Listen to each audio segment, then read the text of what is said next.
Per l'Immacolata attesa la neve anche in città, contromisure al via, già scattata la presalatura.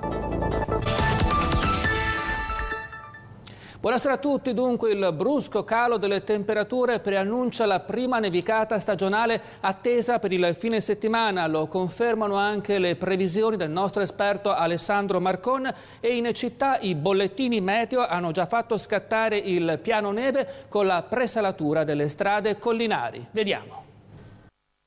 Buonasera, ci apprestiamo a vivere la prima nevicata sulla nostra pianura. Un nucleo di aria fredda si tufferà dalla Porta del Rodano sul Mar Ligure. Questo richiamerà dei venti umidi sul nostro territorio.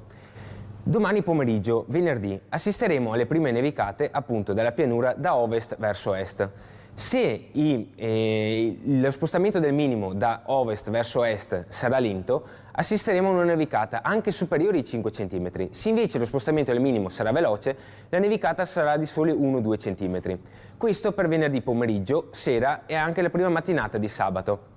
Sabato in mattinata appunto avremo delle schiarite, nel pomeriggio invece una ritornante riporterà delle precipitazioni su tutta la pianura bassanese e l'altopiano di Asiago. Domenica invece assisteremo, grazie anche a una diminuzione delle temperature, a una bellissima giornata, ideale anche per sciare appunto sul nostro altopiano di Asiago. Per i giorni seguenti potremo assistere a, tra martedì pomeriggio e mercoledì, ancora delle nevicate su tutto il nostro territorio, mentre mercoledì assisteremo a una trasformazione della neve in pioggia con neve appunto sopra gli 800 metri.